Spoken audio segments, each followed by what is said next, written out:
தினமும் பசி இருக்கும். தேடல் என்பது உள்ளவரை வாழ்வில் ருசி இருக்கும். பாடல் போல தேடல் கூட ஒரு சுகமே. இசை பாடி வரும் இளம் காற்றுக்கு உருவமில்லை. காற்றலை இல்லை என்றால் ஒரு பாட்டொலி கேட்பதில்லை.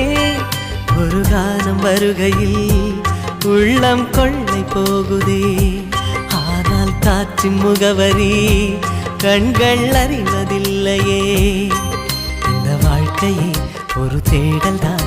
அதை தேடி தேடி தேடும் மனது தொலைகிறதே. இசை பாடி வரும் இளம் காற்றுக்கு உருவமில்லை. காற்றலை இல்லை என்றால் ஒரு பாட்டொலி கேட்பதில்லை.